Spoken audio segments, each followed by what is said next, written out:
संसाधन है और आपके पास अगर समय है तो निश्चित रूप से आप प्रकृति से अपने आप को तरोताजा करिएगा और अपने शरीर को, अपने विचारों को एक नई ऊर्जा के साथ पुनः स्थापित करने का प्रयास करिएगा। आप सभी को मेरा नमस्कार। और आज मैं एक नए विषय को लेकर के फिर आपके बीच में हूं और आज का विषय भी लगभग मेरा अनुभव पर आधारित ही विषय है, जिसमें मैं ये कहना चाह रहा हूं इस वीडियो में कि आप प्रकृति के मध्य समय अवश्य बिताएं। जब भी अवसर मिले जीवन में तो अवश्य प्रकृति के मध्य जाएं और प्रकृति के मध्य कुछ समय बिता करके अवश्य आएं।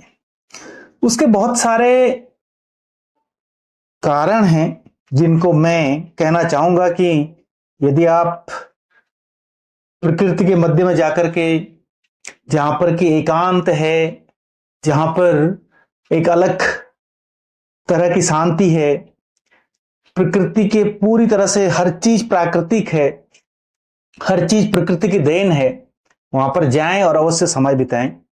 क्योंकि मैं भी पहाड़ी हूं तो स्वाभाविक सी बात है मैं उन्हीं दृश्यों का ज्यादा कल्पना कर पा रहा हूं जो पहाड़ में दिखाई देते हैं। उन्हीं को ध्यान में रख करके मैं अपनी बात रख रहा हूं। ऐसा नहीं है कि केवल प्रकृति केवल पहाड़ में ही है और मैदानी क्षेत्रों में नहीं है। प्रकृति के अनेक रूप हैं, रंग हैं, ये हम सभी लोग जानते हैं। तो कुछ बातों को लेकर के यही कहना चाह रहा हूं मैं कि आप, क्योंकि जिस तरह से आज जो समय एक भौतिकवादी युग में परिवर्तित हो चुका है और जीवन की आपाधापी चल रही है, जीवन में अधिक से अधिक संपत्ति अर्जित करने की होड़ लगी हुई है, अधिक से अधिक दिखावा करने की होड़ लगी हुई है, और उन सब में हम लोग जो ईश्वर की देन है, प्रकृति की देन है, उसको हम लोग भूल चुके हैं, या यूं कहें कि अपने जीवन का अंग ही नहीं बनाया हमने उसको, उससे हम लोग दूर होते चले जा रहे हैं। परिणाम क्या हुआ कि मानसिक अवसाद, अनेक तरह के रोग, अनेक तरह की विकृतियां, अनेक तरह के विचार, नकारात्मक विचार, ये फिर सामने आते हैं और हम उन अनेक बीमारियों के कहें या अनेक जो कष्ट हैं उनके बोझ तले दबते चले जा रहे हैं। तो मेरा एक मानना है कि आप जब भी समय लगे प्रकृति के मध्य जाएं और प्रकृति के मध्य समय अवश्य बिताएं और उसके बहुत सारा लाभ आपको मिलेगा, ये बात निश्चित है। यदि आप सक्षम हैं और यदि आप आने जाने में सक्षम हैं तो जरूर जाएं। ऐसी जगह पर जाएं जहां पर प्राकृतिक सुंदरता हो, नदी नाले हों, फूल खिले हुए हों, रंग बिरंगे फूल हों, अनेक तरह के पेड़ पौधे हों, पक्षियों का कलरव हो, पक्षियों की चहचहाट हो, और उसके अलावा अलग अलग तरह के नदी नालों की आवाज कानों में गूंज रही हो, एकांत हो, तो निश्चित रूप से वहां पर आप अवश्य जाएं और कुछ ही समय, चाहे 1 घंटा, चाहे 2 घंटा, चाहे 1 दिन, चाहे 2 दिन या 1 सप्ताह, जितना आपके पास समय है अवश्य बिताएं। प्रकृति में जब आप जाते हैं तो जो पक्षियों की कलरव होती है, पक्षियों की चहचहाट होती है, उनको अपने शब्दों में बयान कर सकते हैं, उनको अपने शब्द दे सकते हैं कि ये पक्षियां इस तरह से आपस में बात कर रहे हैं, जो चहचहाट करते हैं, जो आपस में वो चहचहाट होती है, उनको कुछ इस तरह से, जैसे मैं अगर कभी जाता हूं तो मैं कुछ उनको अपने शब्द देने का प्रयास करता हूं कि यार ये भी आपस में एक दूसरे बात कर रहे होंगे, बोल रहे होंगे कि भाई आज कहाँ जाना है, किधर जाना है, किस क्षेत्र में जाना है, कैसे जाएंगे, कहाँ कहाँ जाएंगे, और हमें खाना कहाँ मिलेगा, कोई और वहां खतरा तो नहीं होगा।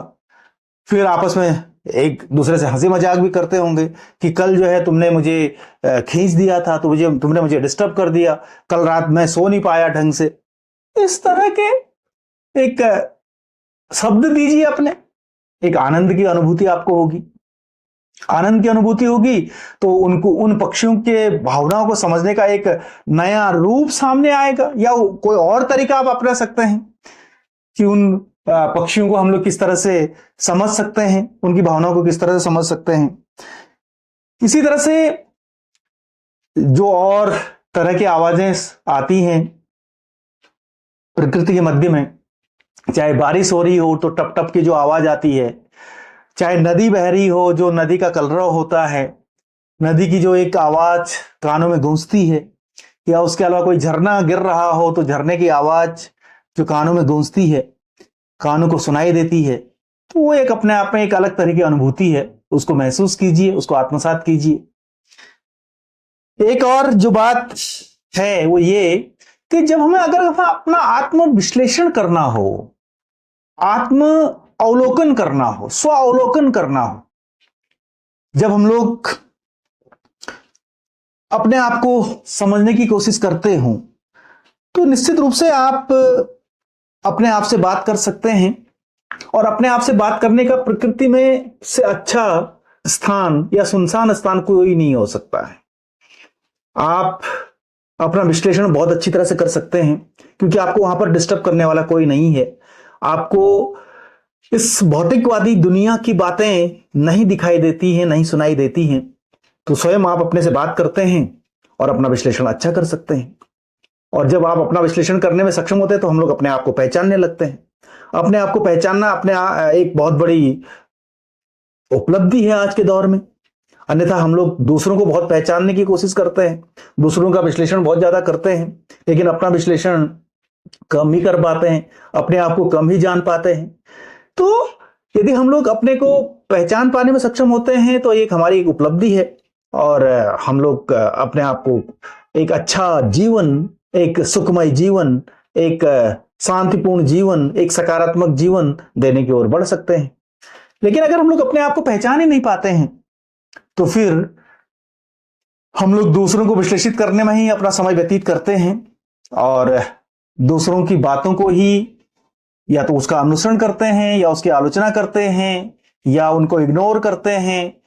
बस उसी पर अपना समय व्यतीत करते हैं। वास्तव में अपनी मौलिकता हमारे पास नहीं आ पाती। तो एक ये कहना चाहूंगा मैं कि अगर हमें अपना मूल्यांकन करना है, अपने आप को विश्लेषित करना है, अपने आप को समझना है, तो प्रकृति से अच्छा स्थान, सुनसान स्थान कुछ भी नहीं हो सकता है। हम लोग सिनेमा हॉल में जाकर के, या मॉल में जाकर के, या बाजारों में घूम करके अपने आप को विश्लेषित नहीं कर सकते हैं, अपने आप को नहीं पहचान सकते हैं। एक चीज जो हमेशा कही जाती है वो ये कि हर एक व्यक्ति मानसिक तनाव से गुजरता है। किसी न किसी रूप से व्यक्तियों को मानसिक तनाव आते हैं। कोई अपने कारोबार से आता है, कोई नौकरी को लेकर के आता है, कोई सगे संबंधियों के कारण तनाव उत्पन्न हो जाते हैं, या किसी के बीमारी के कारण तनाव उत्पन्न हो जाते हैं, या धन दौलत के आधार पर तनाव उत्पन्न हो जाते हैं, बहुत, या कुछ और भी कोई बात, कई बातें हो सकती हैं।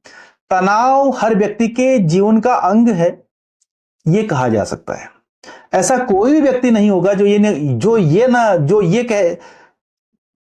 जो ये कहे कि मुझे तनाव नहीं है, मैं तनाव मुक्त हूं। निश्चित रूप से तनाव होते हैं, ये मानवीय प्रवृत्ति है, मानवीय पहलू है। लेकिन उन तनाव को, कोई तनाव छोटा होता है, कोई तनाव बड़ा होता है। तो जब कभी बड़ा तनाव उत्पन्न हो जाता है तो उन तनावों से हम लोग छुटकारा पाने के लिए अगर प्रकृति के मध्य, प्रकृति के साथ समय बिताएं तो एक बहुत अच्छा रास्ता है।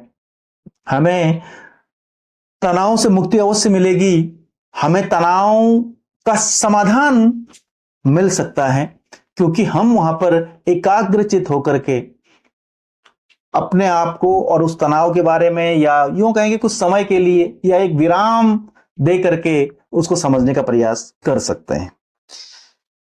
कभी कभी एक और स्थिति आती है व्यक्ति के जीवन में, जो अक्सर बात करने से पता चलता है, या अपने आप से भी हम लोग जब जीवन जीते हैं तो कह सकते हैं कि हम बेवजह परेशान रहते हैं। और जब पूछा जाए कि इसका कारण क्या है, परेशान क्यों हो, उसका कोई उत्तर नहीं होता, उसका कोई कारण नहीं होता। तो साहब जब ऐसी स्थिति आती है तो उस स्थिति में जरूर प्रकृति में जाना चाहिए, प्राकृतिक दृश्यों में अपने आप को ले जाना चाहिए, प्राकृतिक दृश्यों का आनंद उठाना चाहिए, प्राकृतिक दृश्यों के साथ समय बिताना चाहिए। अगर हम ऐसा करते हैं तो निश्चित रूप से जो एक अनावश्यक तनावग्रस्त जीवन बना हुआ है वो अपने आप समाप्त हो जाएगा। प्रकृति में जाकर के हम लोग सूर्योदय का आनंद उठा सकते हैं, प्रकृति में जाकर के हम लोग सूर्यास्त का आनंद उठा सकते हैं। सूर्योदय किस तरह से होता है, किस तरह से धीरे धीरे धीरे धीरे करके सूर्य की किरणें इस पृथ्वी पर पड़ती हैं और बिखरती चली जाती हैं। उससे पहले का दृश्य क्या होता है, आधा जब सूर्य उगता है पहाड़ों से या किसी जो मैदानी क्षेत्र है वहां से, अगर हम लोग समुद्र की बात करें, नदियों से बात करें वहां से, तो फिर वो किस तरह से धीरे धीरे धीरे उगता है। फिर सूर्यास्त किस तरह से होता है कि पहले पूरा और फिर धीरे धीरे धीरे के पूरा समाहित हो जाता है। उसका आनंद लीजिए, उसका आनंद लेंगे तो फिर निश्चित रूप से हमें एक अलग तरह की अनुभूति प्राप्त होगी, एक अलग तरह का विचार सामने आने लगेंगे। तो ये कुछ अच्छे चीजें हैं जो प्रकृति हमें सिखाती है।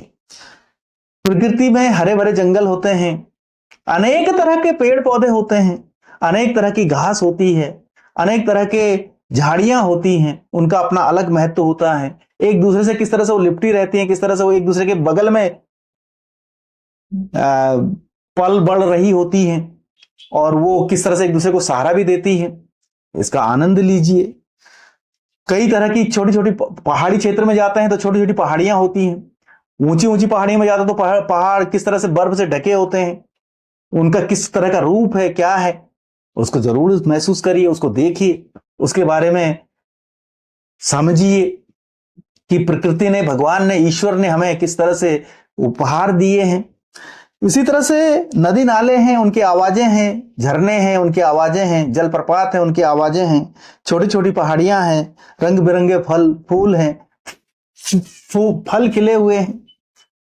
तो ये बहुत सारे चीजें हैं जो कि प्राकृतिक देन है और प्रकृति प्रदत्त है।